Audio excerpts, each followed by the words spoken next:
Este es el tercer vídeo del tema 3, análisis sistemático de circuitos. Y en este vídeo veremos un pequeño vistazo del análisis por tensiones, que es conocido también como método de los nudos. Este método, dentro del tema 3, nos complementa o nos da un cierre a los dos principales métodos de análisis sistemático y que nos servirá para después poder aplicar los teoremas de linealidad o teoremas de superposición o abstracción de redes circuitales.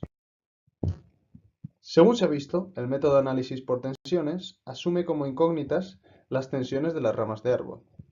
Por tanto, una primera aproximación a un procedimiento sistemático para aplicarlo consistiría en representar el grafo de red, que es el que tenemos aquí. Seleccionar un árbol cualquiera, como es este caso, hallar el valor de las tensiones de las ramas de árbol y a partir de ellas deducir el resto de tensiones de rama. Para analizar eso, primero tendríamos que determinar el número de ramas de árbol y el número de ramas de enlace. Recordemos que el número de ramas de árbol es el número de nudos menos 1. Y el número de ramas de enlace sería el número de ramas total, que en este caso es 6, menos el número de ramas de árbol, que es 2. Con lo cual tendríamos 4 ramas de enlace. Esto nos determinaría que tenemos que analizar por tensiones, puesto que por las ramas de árbol vamos a tener que extraer 2 ecuaciones por tensiones, mientras que analizando las mallas, como se presentó en el vídeo anterior, tendríamos que extraer 4 ecuaciones. El análisis topológico nos ha permitido deducir el mínimo número de ecuaciones que este método exige. Sin embargo, su aplicación directa a la resolución de un circuito, es decir, representar el grafo, seleccionar un árbol y, posteriormente, las ramas de enlace, puede resultar bastante engorrosa. Por ese motivo, a efectos operativos se introduce el concepto de tensión de nudo. Recordemos que la tensión es una variable que se define entre dos puntos. Es decir, si nosotros calculamos la tensión del punto A, tendremos que decidir, o del nudo A, tendremos que decidir entre el nudo A y qué otra parte del circuito se calcula. Con lo cual normalmente se elige un nudo como referencia, en este caso el nudo C. Con lo cual, para calcular la tensión del nudo A, podremos utilizar la rama que va por el componente Z1 o la rama que va por el generador I1. Ambas tensiones, que representaremos como VAC, serán equivalentes. En cambio, en el otro nudo obtendremos otros valores. Obtendremos VBC, que será también una tensión tanto para el componente Z2 como para el generador de corriente I2. Las tensiones de nudo juegan en el método de análisis por tensiones el mismo papel que las corrientes de malla, en el método de las mallas. Son variables escogidas inteligentemente, de modo que nos permitan minimizar el número de ecuaciones necesarias para resolver nuestro circuito y automatizar su planteamiento.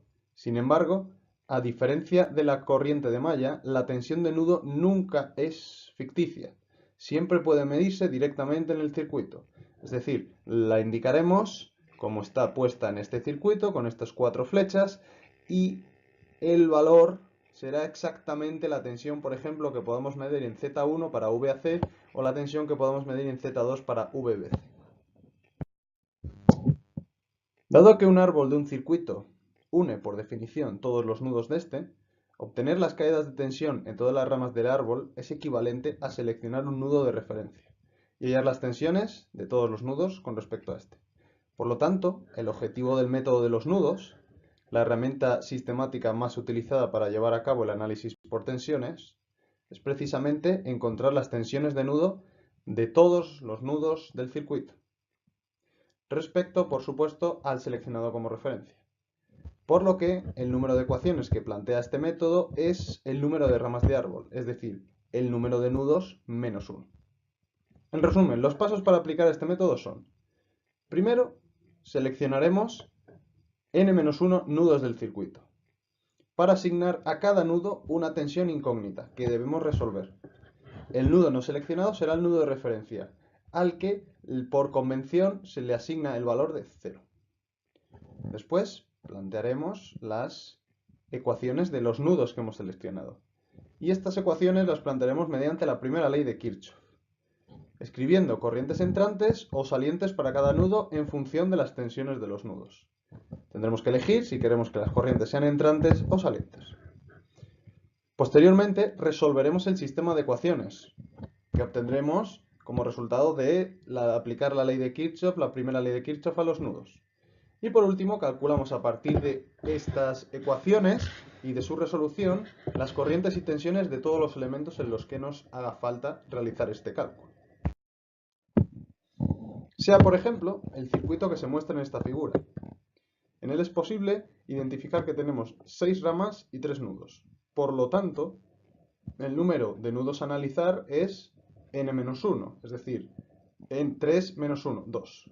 El objetivo de este método de los nudos es plantear un sistema de dos ecuaciones con dos incógnitas que permita resolver el circuito.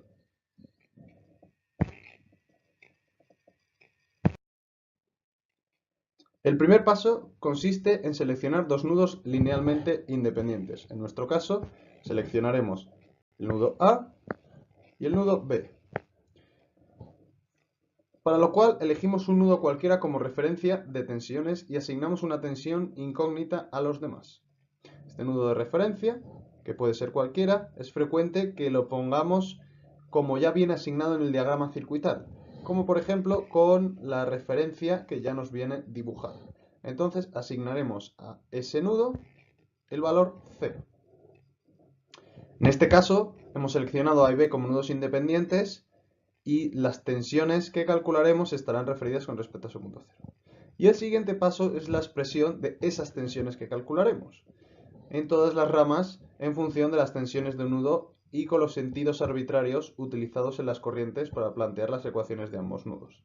Estas tensiones, que se dibujan de color rojo en el circuito a su derecha, lo que indican es la tensión del componente Z1 desde el nudo A hasta el nudo de referencia, la tensión del componente Z2 o del generador de corriente I2 desde el nudo B hasta el nudo de referencia.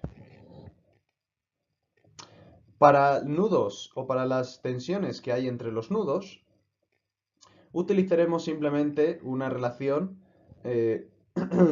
indicando de qué tensión a qué tensión de los nudos estamos representando. Con lo cual tomaremos las diferencias relativas entre tensiones de nudos, como se muestra este caso, que para el componente Z3 tomamos la diferencia entre VA y VB como tensión entre los nudos. El siguiente paso es aplicar la primera ley de Kirchhoff a los dos nudos seleccionados, teniendo en cuenta la expresión de la corriente que entra o sale por cada rama en función de las tensiones de dicha rama. Como convenio general, consideraremos que todas las intensidades entran en los nudos que estamos analizando, es decir, en el nudo A habrá 4 intensidades que estén entrando, en el nudo B tendremos otras 4 intensidades correspondientes a las 4 ramas a las que está conectado el nudo B. Por ejemplo, para el nudo E, tras plantear la primera ley de Kirchhoff, tendremos lo siguiente. Tendremos una intensidad que entra debido al generador I1. Tendremos otra intensidad que entra debido a la tensión en el componente Z1 o en la rama del Z1, pero con signo cambiado. ¿Debido a qué? A que si consideramos el criterio pasivo, la tensión del nudo A nos estaría indicando que la corriente que pasa a través de Z1 está saliendo de A. Como nosotros estamos considerando la corriente que entra en el nudo A, tendremos que considerarle con signo negativo. La siguiente corriente que consideramos es la rama que va del nudo A al nudo B por Z5 y Z4. Esa corriente que consideramos aquí, la calcularemos de manera que aplicaremos la asociación entre estos dos componentes, Z4 y Z5, que será una asociación serie, con lo cual el resultado será Z4 más Z5, y cogeremos la tensión que cae sobre esos dos componentes asociados, es decir, VA menos VB, y esa tensión la dividiremos entre Z4 y Z5, es decir, el valor que tenemos aquí puesto. El signo negativo, la razón es la misma que para la intensidad que va por Z1, es decir, debido a que utilizamos el criterio pasivo de signos, la intensidad debería ser del nudo A al nudo B, mientras que nosotros estamos considerando una intensidad que entra en el nudo A, es decir, un sentido contrario al que realmente se consideraría con el criterio pasivo, con lo cual tenemos que poner el signo negativo. Para la intensidad a través de Z3, el razonamiento es exactamente el mismo que con el caso anterior. Para el nudo B, aplicaríamos exactamente el mismo razonamiento que para el nudo A. Es decir, cogeríamos y la primera intensidad correspondería con el generador I sub 2. Como el generador I sub 2 está inyectando una corriente que sale del nudo B y hemos considerado corrientes que entran en el nudo B, eso quiere decir que tendremos que ponerle un signo negativo. Y para el resto de situaciones, para el resto de las otras tres corrientes, el razonamiento es análogo al caso anterior. Por ejemplo, para Z2, en Z2, como tenemos un criterio o como mantenemos un criterio de signos pasivo, quiere decir que la intensidad realmente estaría yendo del nudo B hacia el nudo de referencia, mientras que como estamos considerando una intensidad que entra y como el criterio pasivo nos indicaría una intensidad que sale, pues tenemos que poner ese signo negativo ahí. Y el resto de corrientes sí que se razonarían igual que en los casos anteriores. Como se ha hecho al deducir el método de las mallas, obtenemos los términos de lo que sería el planteamiento de la primera ley de Kirchhoff y después los organizamos, los ordenamos para expresar el sistema de ecuaciones de una forma matricial. El resultado de esta organización es el que se muestra en la diapositiva. Es decir, lo que tenemos a un lado son intensidades, términos independientes, lo que tenemos en el medio son una matriz con admitancias, con 1 partido de las impedancias correspondientes, y lo que tenemos a la derecha del todo es los valores incógnita que queremos resolver, con lo cual tenemos dos ecuaciones con dos incógnitas. En general, aplicando este mismo método a un circuito con m nudos, habríamos llegado a un sistema de ecuaciones de la forma que se muestra en esta diapositiva, que de nuevo podemos generalizar como una expresión de la ley de Ohm, en la que tenemos a la izquierda una matriz de intensidades, y esa matriz es igual a la multiplicación de otras dos matrices, una matriz de admitancias y una matriz de incógnitas o de tensiones, que será lo que tendremos que resolver.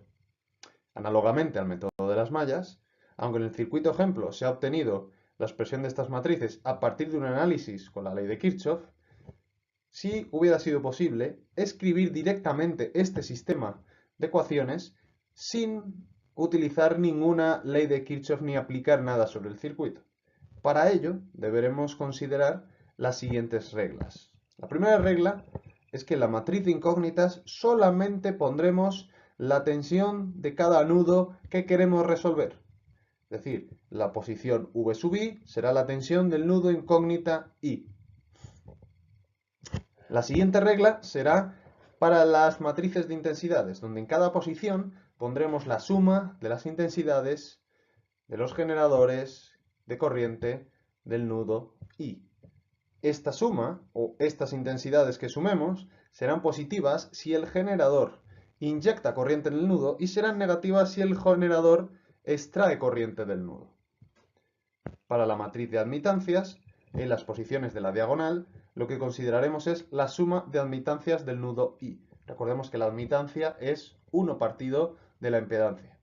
Con lo cual, todas las impedancias que estén conectadas al nudo, calcularemos su impedancia y sumaremos las impedancias para obtener el elemento correspondiente. Por ejemplo, el elemento I sub 1, 1 se corresponderá con todas las impedancias conectadas al nudo 1, calculando su admitancia y sumando. Para aquellos elementos que no están en la diagonal, lo que haremos es el procedimiento de coger y para las admitancias correspondientes a las impedancias de los nudos I y J, es decir, impedancias que están compartidas por un nudo y por otro, lo que haremos será sumar las impedancias correspondientes. Y siempre tendrán un signo negativo. Con lo cual, podríamos resumir que la primera regla para las admitancias es todas las admitancias que entran en un nudo o que están conectadas a un nudo. Haremos una suma de ellas para las posiciones de la diagonal. Admitancias compartidas o impedancias compartidas entre nudos. Calcularemos su admitancia y la suma